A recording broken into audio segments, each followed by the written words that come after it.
Olá, amigos e amigas, como é que vocês estão? Espero que vocês tenham tido um ótimo final de semana. Para quem não me conhece, eu me chamo Aninha Serrão, sou relatora aqui do Fim de Casamento. Meus amores, para vocês que gostam de conteúdos de finais de relacionamento, gostaria de identificar sinais de relacionamentos abusivos, narcisistas e manipuladores, você está no canal correto. Eu te convido a se inscrever aqui. Se você puder deixar o like e me dizer de onde você está me ouvindo, eu agradeço muito também, tá? Vamos ter uma participação a mais aí nos comentários. Eu gostaria muito de conhecer vocês. Uma forma é através dos comentários e nas lives, ok? Mas vamos aqui falar desse relato, primeiramente, para todo mundo que se preocupou comigo, como eu sumi. Eu sumi um dia, as meninas ficaram num burburinho. Tô bem, gente, tá? Minha saúde tá boa. Tava apenas descansando e curando de algumas coisas da minha saúde, mas tá tudo bem, tá? Gente, esse relato aqui é mais de uma sobrinha. Mais uma vez, nós vamos bater na tecla das pessoas que nós trazemos para dentro da nossa casa. Às vezes, nós é que vamos atrás dos problemas, que foi o que aconteceu aqui no relato da nossa querida depoente. E ela fala um trecho aqui, gente.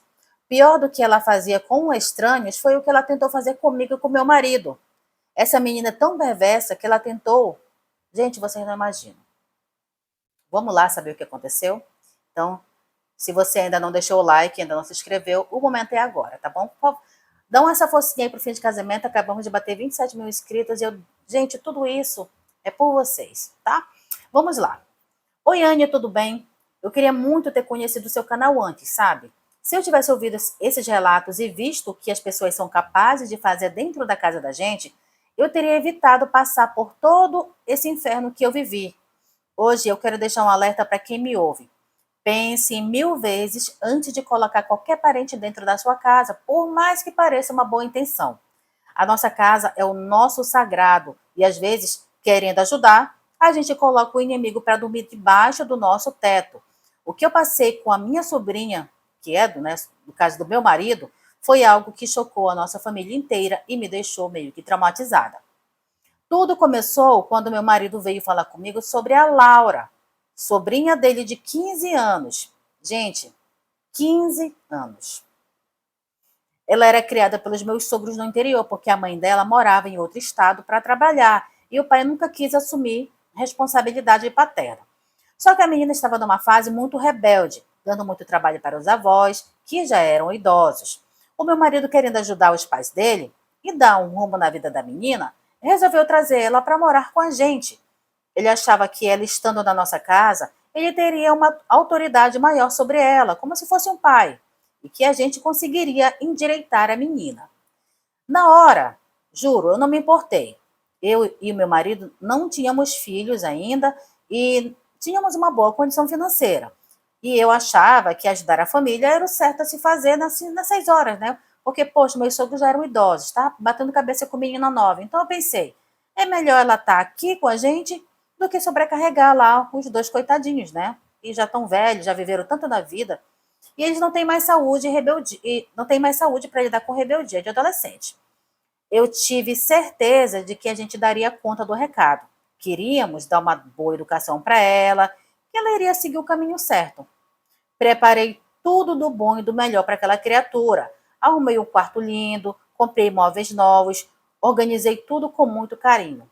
A gente resolveu que ia tratar a Laura como se fosse a nossa própria filha.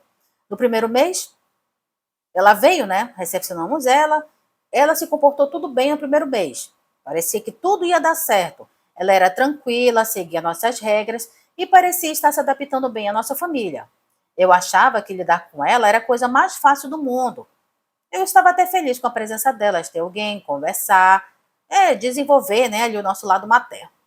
No primeiro mês, eu estava iludida. Achei que a Laura tinha se adaptado, que as regras da casa estavam sendo seguidas, que tudo estava correndo bem. Como ela estudava de manhã, ela passava as tardes sozinha, já que eu e meu marido só chegávamos por volta das 6 da tarde do nosso trabalho. Eu confiava nela, gente, de olhos fechados. Até que um dia eu fui liberada mais cedo por conta de um evento que eu teria aqui na empresa. Então eu fui em casa para me arrumar. Quando, gente, eu cheguei em casa, eu abri a porta, o meu coração quase parou. Na minha sala, sentados no sofá, tinham 4 homens que eu nunca vi na minha vida. Desconhecidos. O primeiro pensamento foi o quê? De medo, invadir a minha casa, vão querer fazer mal para mim, fizeram mal para a menina. achei que estava sendo assaltada, sei lá. Pensei em muita coisa ruim. E eu queria, antes de eu começar a gritar, o primeiro intuito foi: quem que são vocês? O que vocês fazem dentro da minha casa? Eu estava pronta, né, para correr, chamar a polícia. E um deles já ficou assustado, já veio ali: não, senhora, o que é isso? Calma, né, não sou um ladrão, não tenho invadido a tua casa, não. Ele falou, gente, com a maior naturalidade: nós estamos aqui atrás da Luísa.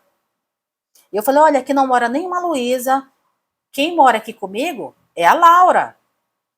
Vão embora, vocês estão no lugar errado, o que vocês estão fazendo? Como vocês conseguiram entrar aqui? E foi aí, gente, que a sujeira começou a aparecer. Eles começaram a se explicar, disse que tinham vindo de um anúncio na internet, tanto no Facebook quanto no Instagram, de uma moça chamada Luísa, que oferecia serviços íntimos.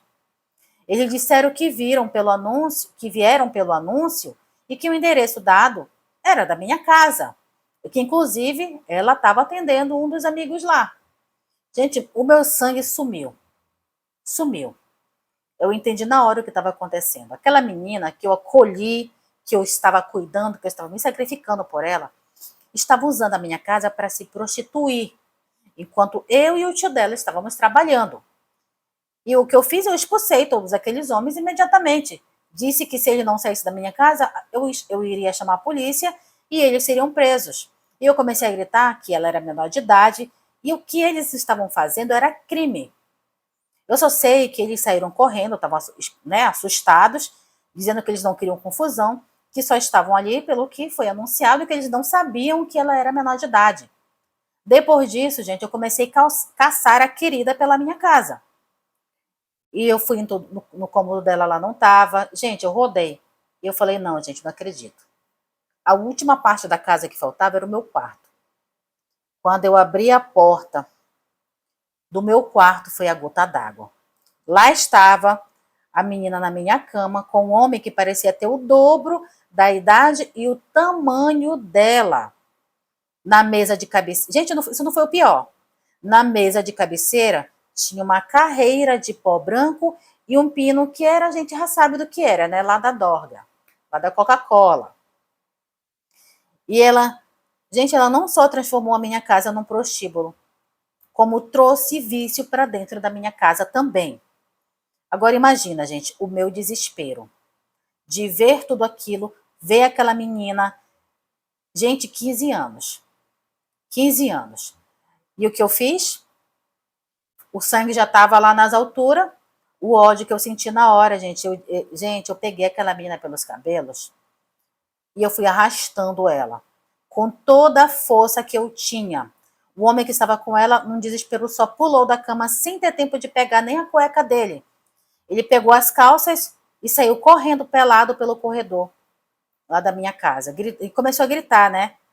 Que não sabia o que estava acontecendo, que ele não queria confusão. Só sei, gente, que a confusão foi tão grande que o vizinho da frente abriu a porta e viu o sujeito passando, né, correndo, sem roupa. Foi um escândalo. Enquanto eu estava lá atracada com a Laura, que em vez dela me olhar com aquele olhar de medo, de não fui pega em flagra, não. Ela me olhava com um olhar de deboche. Mesmo apanhando, ela estava rindo, como se ela estivesse fazendo o que, se ela estivesse fazendo, fosse a coisa mais normal do mundo. Gente, o olhar de deboche da menina. Ela rindo, estava levando os tapas rindo. Eu coloquei ela para fora do meu quarto e eu liguei para o meu marido. E eu mal conseguia falar, minha voz saía toda embargada de tanto ódio. Eu só disse: olha, vem para casa agora, porque a sua filha aprontou, e ela aprontou feio. Eu não dei detalhes pelo telefone, porque eu fiquei com medo, né? Vai que o homem sofre um acidente no meio do caminho. Não queria aquilo. E enquanto ele não chegava, eu fiquei na sala vigiando ela, para que ela não fugisse, porque vai que a menina foge. E ela não chorava, Anne. Ela não pedia desculpas para mim. Ela simplesmente sentou na sala e ficou me encarando. Quando meu marido entrou na sala e ele viu meu estado, ele já ficou transtornado. O que foi que aconteceu? Eu arrastei ele, primeiramente, lá para o nosso quarto, e eu mostrei para ele o que estava lá na cabeceira, né? Que era o restante lá da Coca-Cola. E eu contei tudo. os homens no sofá, o anúncio que ela tinha colocado na internet, o nome que ela estava usando de guerra, né, que era Luísa. E eu falei, olha, se você quiser tirar a prova dos 9, vai lá com o vizinho, porque ele viu o homem saindo daqui sem roupa, com a cueca na mão. O meu marido, que sempre foi um homem centrado, que ele que foi que trouxe a menina na esperança de consertar ela, ele perdeu o juízo completamente, gente. Primeira coisa que ele fez, ele tirou o cinto da calça dele e ele começou a lapiar essa menina. Foi uma surra, gente, que eu nunca vi na minha vida. Ele gritava que ele tinha tirado ela lá do interior para dar um futuro para ela e ela estava pagando, né, se prostituindo dentro de casa, inclusive trazendo coisa errada também. Já não bastava trazer homem e ainda trazer o vício. Gente, a surra foi tão pesada que a menina ficou toda roxa. Era marca pelo braço, era no rosto. E em um certo momento, meu coração de mulher, mesmo o ferido, pesou, né? Eu tive que mandar ele parar. Olha, segurei no braço dele e falei, não, para, não bate mais nela, senão você vai acabar sendo preso e ela vai acabar sendo como vítima aqui. E ele parou, mas sabe quando a pessoa desfere tantas coisas que ele ficou ofegante? Eu achei que meu marido ia ter um infarto, de tão cansado que ele ficou e tanta raiva que ele estava sentindo. E a Laura, ela apanhou calada, gente. E em vez dela demonstrar arrependimento do que ela tinha feito, não. Ela olhava pra gente como se ela estivesse nos desafiando. Eu acabei que eu nem fui pro evento da empresa com medo, né, de ele bater nela de novo, porque vai que essa menina desafia ele comete um crime dentro da minha casa. A gente passou a noite em claro discutindo o que nós íamos fazer com aquela menina. O meu primeiro impulso era mandar ela embora, mas meu marido, por conta dos pais que eram idosos, ficou com medo de mandar ela para lá e ela sumiu no mundo e a culpa acabar caindo nas costas dele. Então tomamos uma decisão, que hoje eu vejo que foi o início de uma prisão para nós dois também. A gente avisou para ela, olha, você só tem duas opções. Ou você volta para a casa da sua mãe, que é em outro estado hoje mesmo, ou você vai viver aqui sobre as nossas ordens absolutas. E como ela não se dá bem com a mãe dela de jeito nenhum, as duas se odeiam, né? A mãe nunca quis saber de ser mãe dela, ela acabou aceitando ficar. Mas o preço foi alto, gente. Naquela mesma semana, o meu marido mandou instalar câmeras em todos os cômodos da casa. Na sala, na cozinha, nos corredores, na entrada. Só no banheiro e no quarto dela que ele não colocou, por questão de privacidade. Mas o resto da casa, gente, virou um Big Brother. Gente do céu. Eu instalei o aplicativo das câmeras no meu celular e o rastreador de GPS no celular dela. Eu não tinha mais um minuto de paz, gente, no meu trabalho. A cada 5 minutos eu abri o aplicativo para ver se tinha alguém dentro da minha casa que eu não conhecia, se ela tinha levado algum homem para lá. Mas não. Ela não saía mais sem avisar, porque até mesmo se ela saísse, eu ia saber onde ela estava. A menina virou um anjo. Eu também tirei o cartão de... A gente até que cartão de crédito essa menina tinha. Tinha, gente, cartão de crédito para gastar como ela quisesse. Eu cortei todos os luxos que ela tinha e ela passou a viver com o básico do básico. Os 6 meses, vivemos assim, né? Esses 6 meses aí, a menina se transformou. Aquela menina que demonstrou-se debochada a primeiro momento da descoberta, ela simplesmente sumiu. Essa menina, ela voltou a ser o que ela era no comecinho, para me enganar. Ela virou a sobrinha perfeita. Ela acordava cedo, mantinha o quarto dela impecável, não reclamava de ser rastreada pelo celular, até pedir licença para falar, ela pedia. E eu e o meu marido, na nossa vontade desesperada de acreditar que, enfim, nós tínhamos salvado a menina, a gente fez o quê?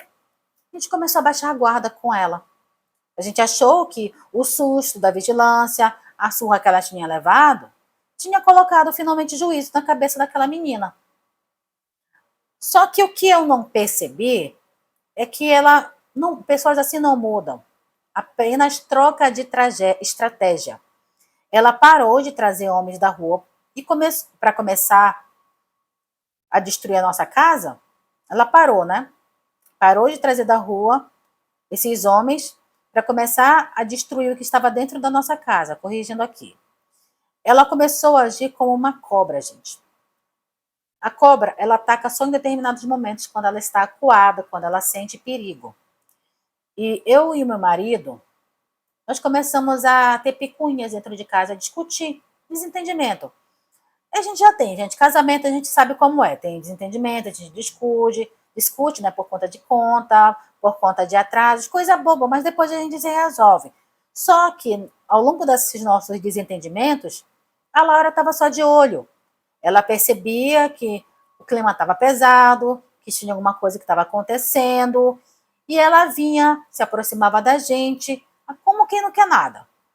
E ela começou a colocar palha na fogueira, começou a distorcer tudo que o tio dela dizia. Ela chegava para mim na cozinha, às vezes, quando o tio dela não estava por perto, ela sempre falava: tia, eu fico com tanta pena de ver você do jeito que você tá, a maneira como o tio fala com você. Você é uma mulher tão bonita, tão batalhadora, ele não te merece. Gente, ela falava isso com um olhar de amiga. Como eu falei para vocês, no começo nós nos dávamos muito bem. Até gostava da companhia dela. Depois que isso aconteceu, eu fiquei meio receosa. Depois que ela voltou, que ela viu quando nós baixamos a guarda, ela começou a agir dessa forma. E sempre tentando fazer que eu visse a situação diferente de uma maneira que não existia. Ela queria que eu acreditasse que o meu marido era uma pessoa ruim e que eu era a vítima dele. Que ele não era nada daquilo que ele estava me mostrando, não. Ele era completamente o contrário. Então o objetivo era claro: me envenenar contra o meu marido. Ela sempre usava elogios falsos para ganhar minha confiança. Tia, se eu fosse homem, eu nunca deixaria uma mulher como você triste. Gente, era uma cara de pau, gente. Se eu fosse uma mulher fraca, de verdade eu tinha caído. Eu, no começo, eu juro para vocês, eu achava que era carinho, que ela estava tentando querer ser grata, querer pedir perdão, né, pelo que ela tinha feito. Mas o veneno dela, gente, não era só aquilo. Tinha mais por trás. Ela começou a sugerir coisas, a dizer que meu marido estava me controlando demais, que ele era até agressivo. Ela tentava fazer com que eu sentisse raiva dele para o nosso casamento desmoronar. Ela queria que eu me sentisse sozinha dentro de casa para que eu me tornasse dependente da amizade dela. Bem, eu não posso conversar com meu marido, eu só tenho ela para conversar. Meu marido não me entende, mas ela me entende. Conseguem compreender? Mas a perversidade dela não tinha limite, não parou por aí. Enquanto ela tentava me envenenar contra ele, ela estava fazendo exatamente o mesmo jogo com ele. E eu só fui descobrir isso depois, na nossa conversa. Ela queria controle. Ela começou a se engraçar para o meu lado depois. Começou a fazer elogios que passavam do ponto. Ela me olhava de um jeito que não era um olhar de sobrinha para tia. Ao mesmo tempo, ela também dava em cima do tio dela pelas minhas costas, tentando seduzir ele. Então ela estava jogando nos dois lados, né? Tentando ver quem que caía primeiro na teia dela. Um dia, meu marido precisou viajar para resolver um negócio. Nós trabalhamos com gado, gente. Temos uma fazenda de gado e nós temos uma outra no interior que é bem distante. Deu problemas lá, meu marido teve que ir. E eu fiquei sozinha com ela. Eu lembro que eu estava sentada no sofá, estava assistindo televisão, e ela veio, ela estava com um baby doll, daqueles bem transparente e curtinho, e ela sentou bem pertinho de mim. Eu olhei para ela e falei: olha, quando se eu te tivesse aqui, você não pode ficar vestida desse jeito, não. Inclusive, eu prefiro que você nem se vista desse jeito, porque tem câmeras aqui em casa. Então, evita estar se vestindo assim. Eu vou deixar passar agora, porque teu tio aqui não tá, mas não se vista mais assim. Só que ela nem me ouviu. Ela sentou do meu lado e encostou a perna dela na minha. Eu fiquei olhando para ela e ela começou a chorar. Sabe aquele choro forçado? Dizendo que estava sofrendo muito, que não aguentava mais viver naquela prisão. E aí, gente, ela soltou a última gota do veneno dela. Tia, eu não aguento mais esconder o que eu sinto. O tio é bruto, ele não sabe o que é delicadeza, ele trata você como se você fosse uma obrigação. E eu vejo a mulher maravilhosa que você é e meu coração ele dói. Eu tentei me levantar, eu não queria mais ouvir aquilo, fiquei desconfortável. e ela segurou no meu braço. E nisso que ela segurou no meu braço, eu olhei para ela, e o olhar dela para mim, gente, era de um homem me olhando, com desejo. E ela me disse que estava apaixonada por mim, que desde que chegou lá, não conseguia parar de pensar em mim, que ela amava o meu cheiro, o meu jeito. E ela dizia que a gente podia ser felizes juntas, que a gente podia até fugir, e se eu não quisesse fugir, a gente podia ter um relacionamento sem meu marido saber. Gente, na hora eu fiquei em choque. Imagina ouvir isso de uma adolescente de 15 anos. Eu não consegui nem acreditar no que ela estava falando para mim. E foi aí que ela teve a audácia pior. Ela avançou para cima de mim para me beijar na boca. Na mesma hora, a minha reação foi o quê? Empurrar ela, empurrei essa menina com tudo no chão. E eu gritei: você enlouqueceu? Menina, eu sou tua tia. Eu sou casada com teu tio. E a reação dela foi o que mais me assustou, porque ela não ficou com vergonha. Ela se levantou do chão, olhou para mim com um desprezo que parecia que eu era a culpada. E ela riu na minha cara. Você é muito boba, tia. Você acha que o teu marido ele é santo? Pois sabe que ele não é santo, não. Porque enquanto você está aqui bancando a cestinha, tu sabia que ele me olha de um jeito que você nem imagina? Ele me deseja, ele me quer. Se você não me quer, ele vai querer. Gente, ali, sabe, eu entendi todo o jogo de manipulação dela. Ela queria me seduzir para ter a prova contra mim, para me chantagear. Ou talvez para ter nós dois nas mãos dela. Eu fui pro meu quarto, gente, eu corri pro meu quarto, tranquei, e eu fiquei olhando ela pelas câmeras. Eu vi ela circulando pela sala, tranquilamente, parecia que nada tinha acontecido. Aquela menina era um monstro de frieza. Ela tentou me beijar, declarou um amor doentio por mim, e como eu neguei, segundo depois ela estava agindo como se eu fosse errada da história. Eu percebi que a Laura, ela não tinha conserto. O caráter dela era esse. Não era rebeldia de adolescente, era falta mesmo de caráter, era maldade pura, puríssima. Hoje eu vejo claramente que aquela menina é um mestre em manipular. E ela manipula os sentimentos da gente. E o pior de tudo é que a gente ainda manteve ela durante um bom tempo em casa, depois que isso aconteceu. Ai, gente, quando meu marido voltou dessa viagem, sabe quando você fica num estado de nervos tão grande que a qualquer momento você parece que vai desmaiar? Esse era o meu estado de nervos com aquela menina. Como ele já me conhece, ele já veio perguntando: o que foi que aconteceu? A Laura já aprontou de novo contigo? Me fala, o que aconteceu? E eu não consegui segurar. Eu joguei a real com ele. Olha, meu bem, aquela menina lá tentou me beijar. Ela disse que está apaixonada por mim e disse que você não me merece. E ela me disse que você não é santo, que você olha para ela, que você deseja ela. Eu quero conversar contigo, eu quero colocar o pingo nos is, os pratos limpos. Bora lá, bora conversar agora, sério, entre nós dois aqui. O meu marido, lógico, né? Ele aceitou conversar. E foi aí, gente, que ele me confessou algo que me deixou mesmo no chão. Ele olhou para mim e disse: olha, ela tá fazendo a mesma coisa comigo, mulher. Ele contou que nos momentos em que às vezes eu ia para o mercado, às vezes eu demorava, ou tomava banho, ou saía com as minhas amigas, ela tinha tentado várias e várias vezes seduzir ele, dizendo que eu era uma velha, que eu reclamava demais e que ele era homem demais para uma mulher como eu. O plano diabólico, né? Ela traçou esse plano, gente. Era uma menina com. Ela é uma menina, né? Com uma mente completamente perversa e dissimulada. Ela achou que a gente não ia ter coragem de conversar um com o outro. Ela pensou que nós não tínhamos diálogo entre a gente. Mas o que ela não esperava é que a nossa união ela é muito forte, muito mais forte do que a safadeza que ela estava tentando fazer. Naquela hora, na mesma hora, o meu marido, ele ficou com muito ódio. Ele ficou com tanto ódio que eu até tive medo dele. Ele foi até o quarto dela. O meu marido não deixou ela falar um A. Ele pegou o celular da mão dela e jogou na parede, que o aparelho se despedaçou. Ele gritou: olha, você é um monstro, Laura. Eu te dei teto, eu te defendi dos meus pais Eu te dei, minha filha, o que muitas meninas queriam. E você está tentando destruir o meu casamento? Essa é a forma de você agradecer? Sendo a cobra que você está sendo? A menina, vendo que ele já estava sabendo de tudo, ela parou de fingir e ela começou a rir na cara do tio dela. Sabe o que ela disse, gente?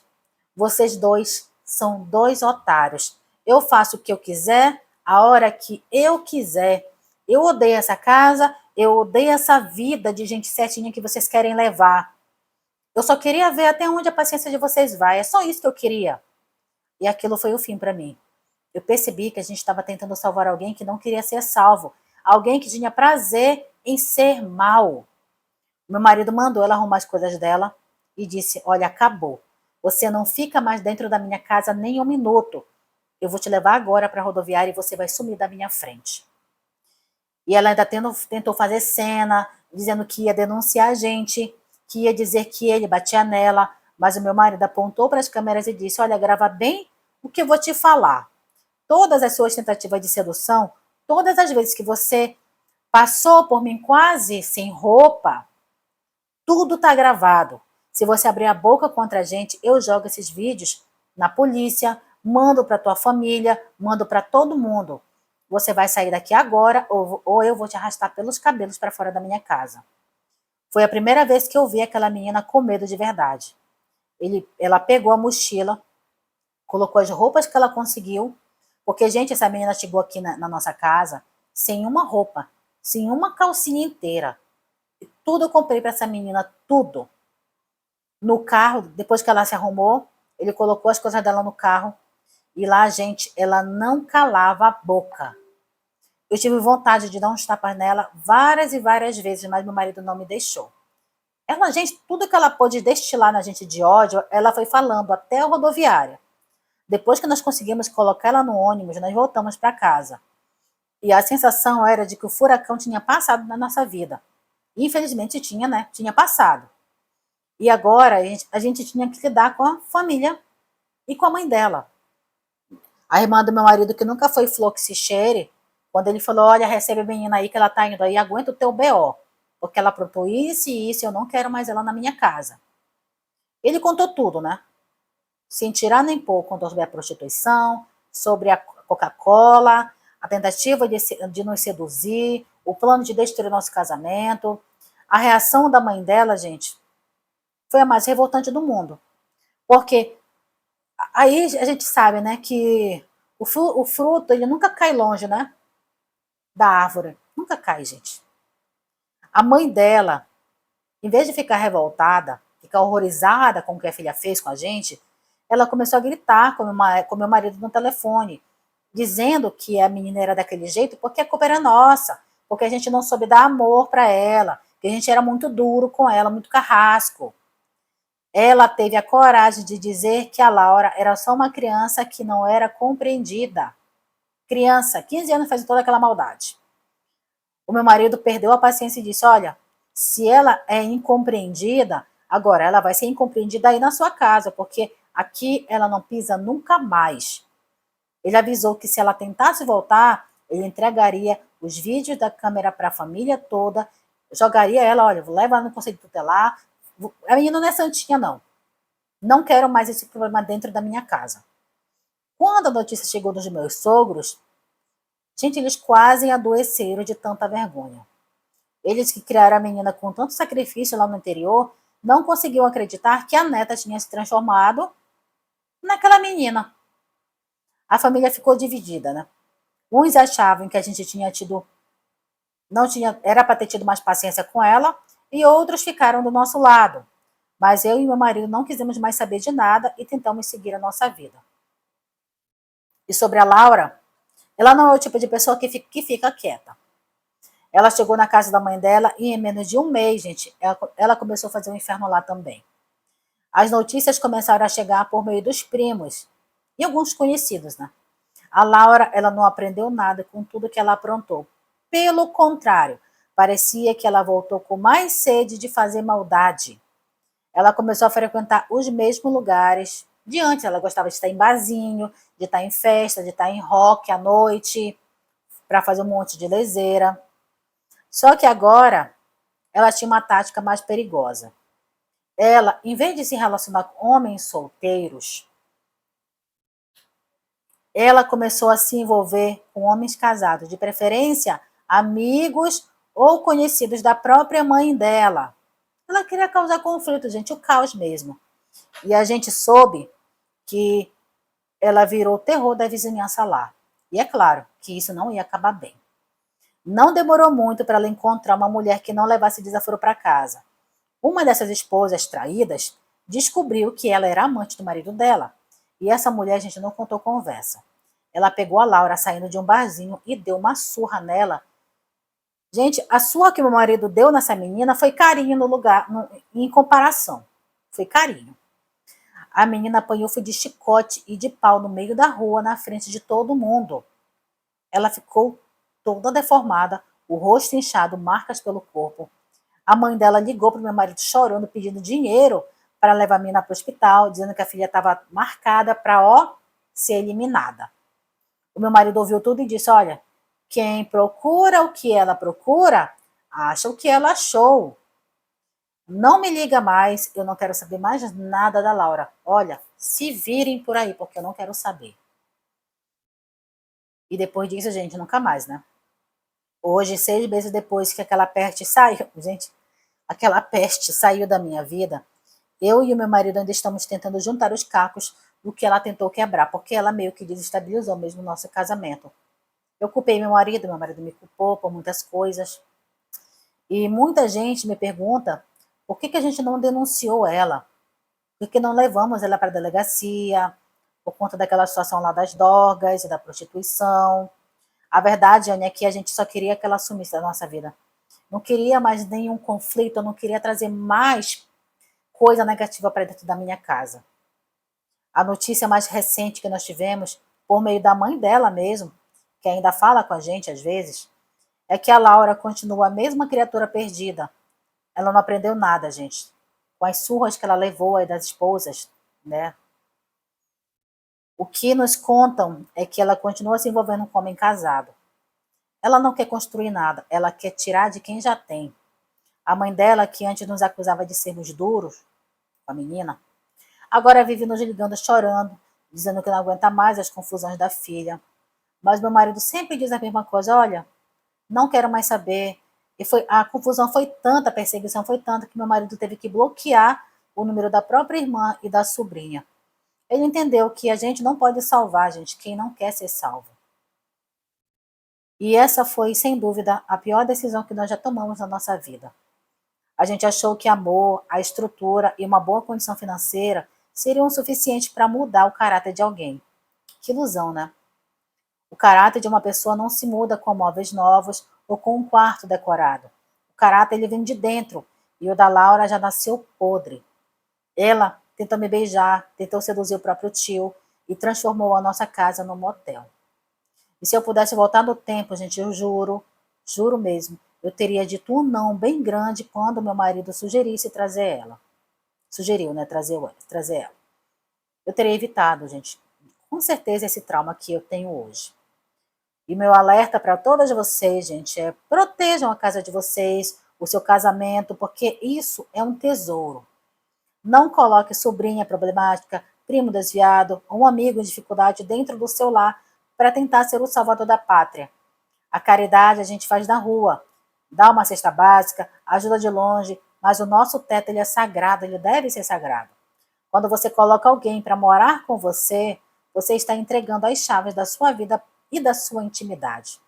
E tem gente, como a Laura, que só entra para roubar a sua paz, envenenar o seu relacionamento e depois sair rindo da sua cara, assim como ela fez. Hoje, eu e meu marido, nós estamos fazendo terapia de casal e tentando redescobrir a nossa alegria. A gente ainda não mantém as câmeras, não por causa dela, mas porque a gente perdeu a inocência mesmo. A gente aprendeu que o perigo não avisa quando vai chegar e que muitas vezes ele tem cara de um parente que você ama. Não se sinta culpado em dizer não para a sua família. Se isso for para proteger o seu sossego, faça. Ser bom é diferente de ser otário. Eu fui otária por mais de 6 meses, acreditando que eu estava ajudando uma adolescente difícil, quando na verdade eu estava alimentando uma serpente. A Laura, ela siga, né, o caminho dela, de confusão em confusão, de surra em surra. Eu não desejo mal, mas eu não desejo que a justiça da vida continue.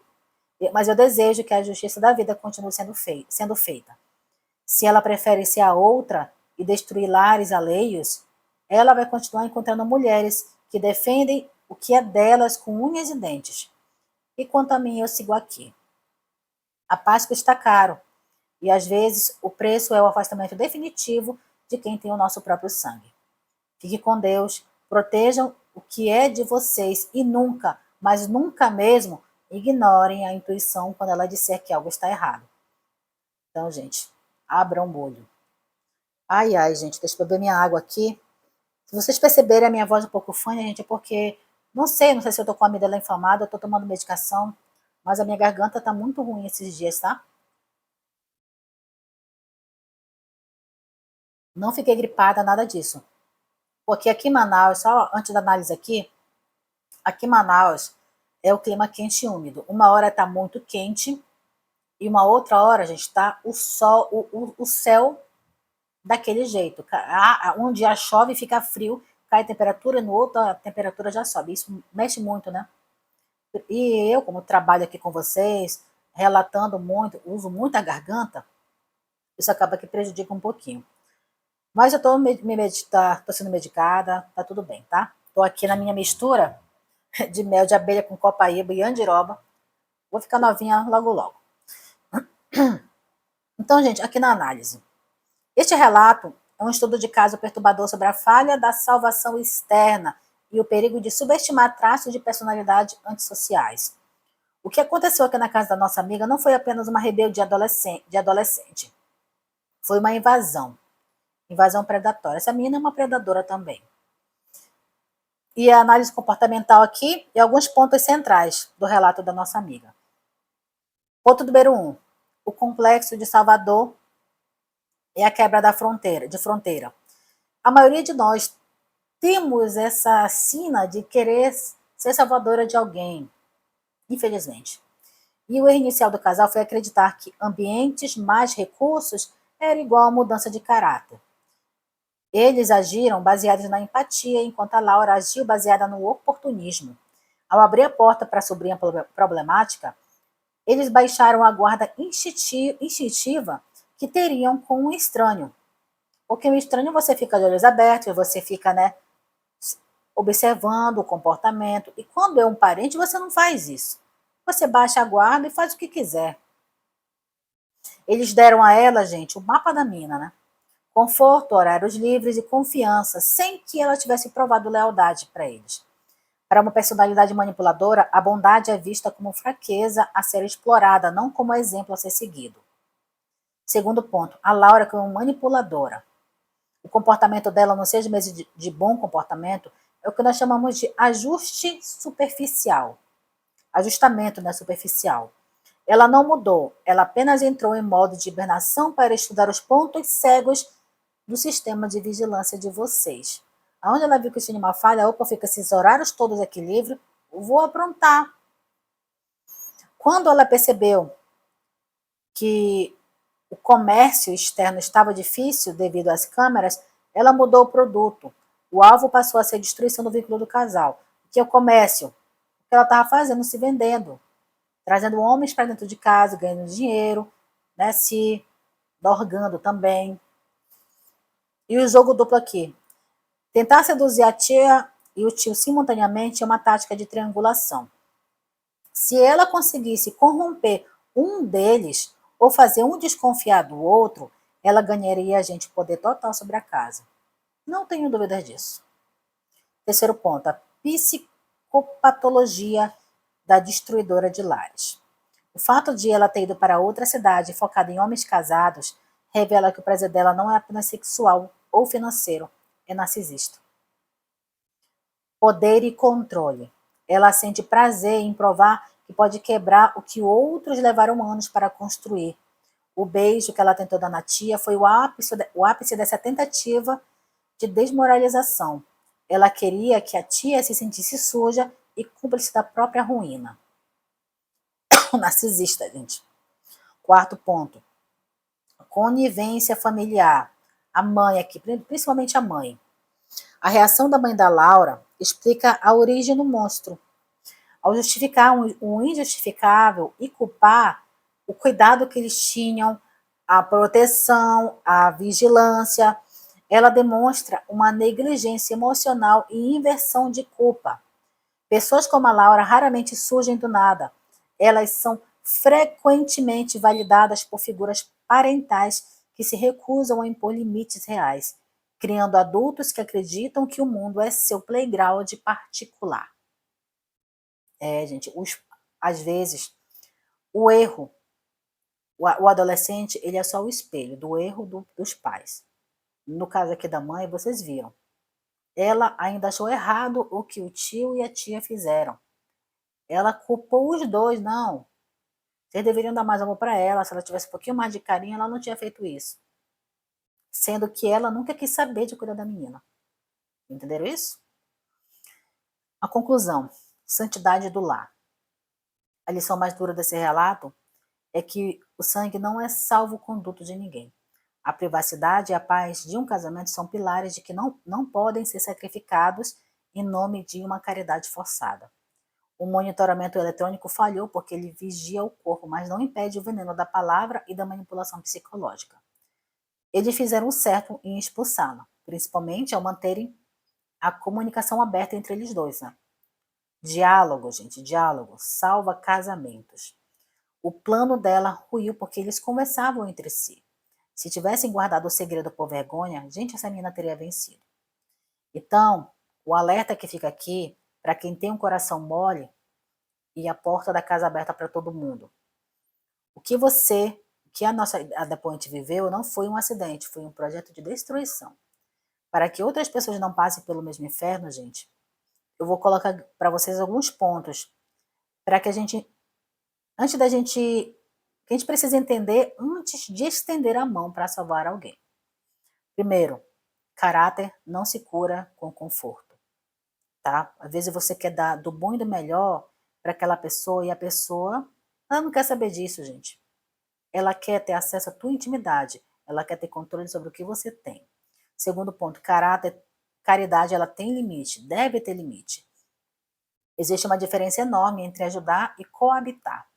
Ajudar, pagar um curso, dar uma cesta básica, orientar de longe.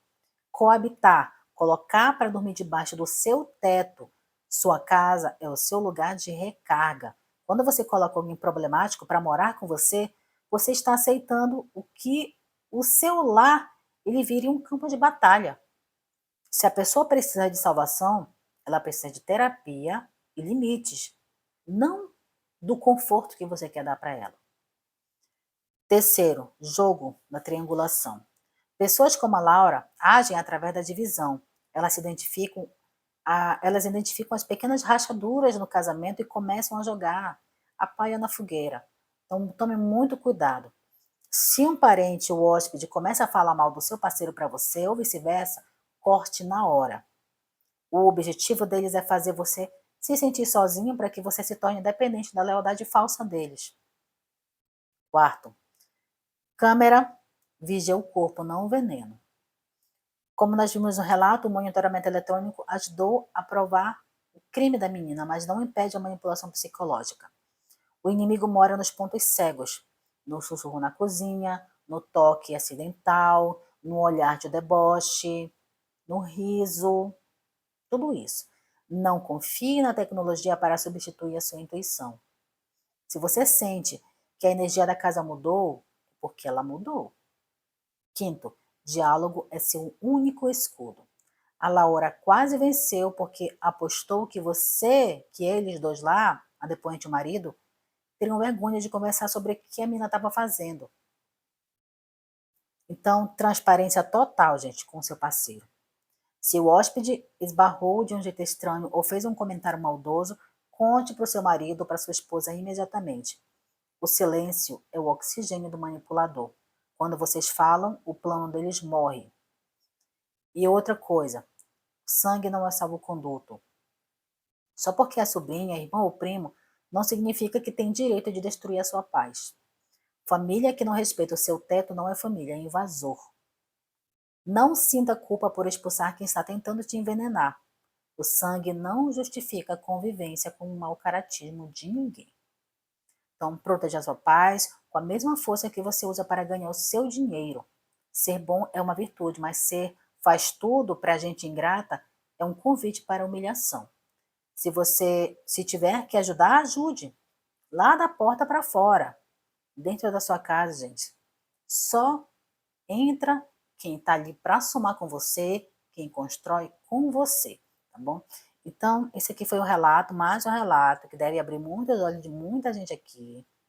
Às vezes a gente coloca dentro da nossa casa, gente, para a gente ajudar, quer ser o salvador, né? A síndrome do salvador, mas você não sabe a índole, o caráter dessa pessoa. Por que aquela pessoa está daquele jeito? O que aconteceu para ela chegar naquele nível de precisar da tua ajuda?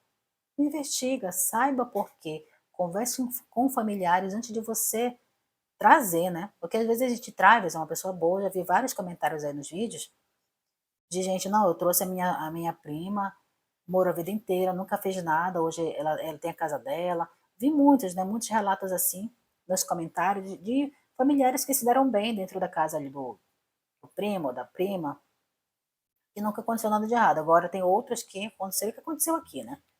E vamos ressaltar uma coisa aqui, gente. Essa menina ela tem 15 anos. Ela não é uma mulher adulta. 15 anos, gente. Isso acabou de acontecer, tá? Não tem tempo, não.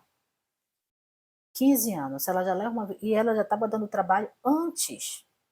Essa menina ela foi para casa deles porque ela estava dando trabalho para os avós. Eles não tinham mais forças para controlar a menina. Sabe-se lá o que ela não estava aprontando lá com os avós. O pai nunca se viu. A mãe deve ser da mesma laia, né? Para defender o mau caratismo da filha, tá, faz até pior, ou deve ter feito na vida, né?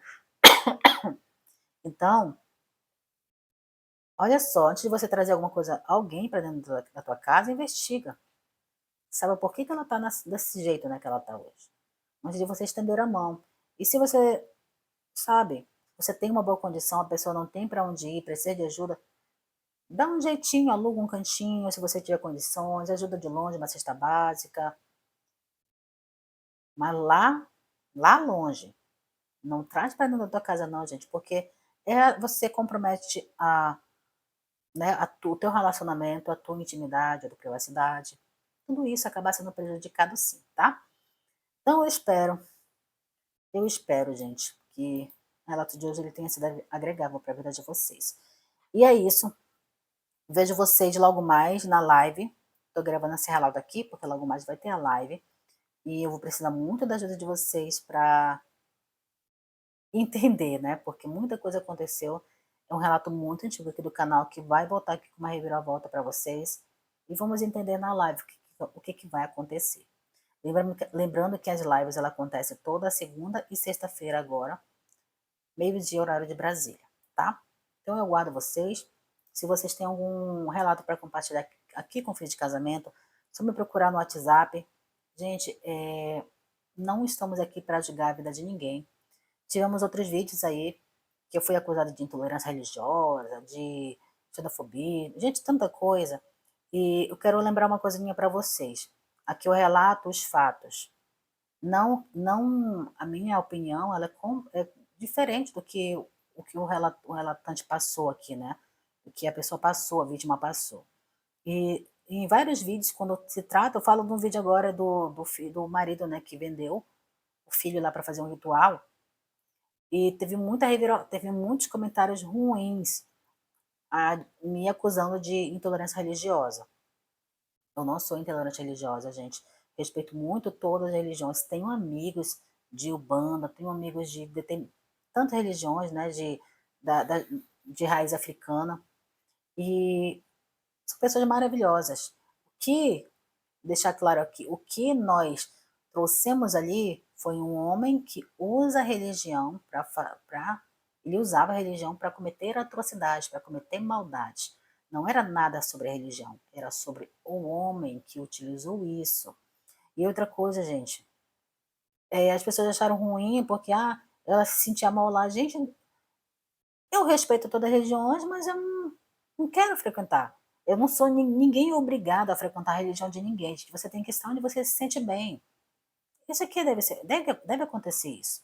Aí as pessoas acusaram ela também de ser intolerante porque ela não gostava de estar lá no terreiro junto com ele, né?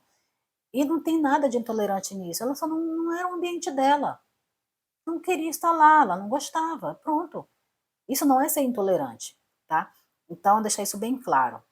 O relato que teve da semana passada não foi sobre a religião, foi sobre o homem que usava a religião para fazer as suas maldades. Tanto é que o pai, lá o pai de santo, ele foi procurá-la, ela tem uma convivência com ele, tem uma boa amizade com ele até hoje, mesmo ela sendo de outra religião. Então, gente, pessoas boas, existem pessoas boas em todas as religiões, assim como existem as pessoas ruins também, que usam a religião como escudo para cometer atrocidades. Quantos relatos tem aqui de pastores, de pastoras que fazem o inferno da vida do cônjuge e tá lá usando a religião como o escudo para encobrir as maldades. É isso que a gente precisa entender. Não é questão de intolerância religiosa isso aqui, não. Tá? Vamos aprender a interpretar as coisas também. Tá? Se eu perceber que tem algum relato que vai trazer nele, que vai gerar comentários, que eu acho assim que a pessoa está sendo preconceituosa com a religião de alguém, eu nem trago aqui para você, gente. Porque qual é o propósito aqui é alertar. Não vai ter alerta. Então preste atenção também nas análises. As análises elas abrem os nossos olhos para várias coisas, principalmente para entender que pessoas ruins existem em todos os lugares. Não é porque de uma determinada religião, uma determinada seita, que todo mundo ali é bom, não. Pelo contrário, gente. Tem gente de diversos caráteres lá dentro, tá? Assim como tem na minha religião, tem na sua, tem na dela também. Assim como ele também foi, né? Ele pagou com a própria vida a maldade que ele queria fazer com o próprio filho para sua ex-esposa. Então, eu queria deixar isso aqui bem claro, tá? Com vocês. E se você quiser compartilhar, tem algum relato para compartilhar aqui comigo que vai servir de alerta para outras pessoas, sinta-se à vontade, é só me procurar no WhatsApp. Às vezes eu demoro para responder, mas outras vezes não. Eu respondo rápido, depende muito da demanda aqui. Mas eu estou aqui por vocês. Fim de Casamento existe por vocês, tá? Então, gente, outra coisa, eu faço um convite também para quem quer participar da rede de apoio aqui do canal, lá no WhatsApp.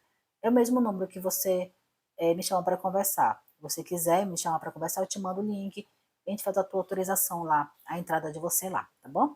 Então, muito obrigada, gente, pelo carinho de vocês, por tudo que vocês têm feito aqui pelo Fim de Casamento. Compartilhe os relatos aqui, que é muito importante para que outras pessoas conheçam, para que outras pessoas também sejam alertadas, tá? Então, um grande abraço no coração de vocês. Vejo vocês nas lives e nos próximos relatos. Bye, bye, um beijão.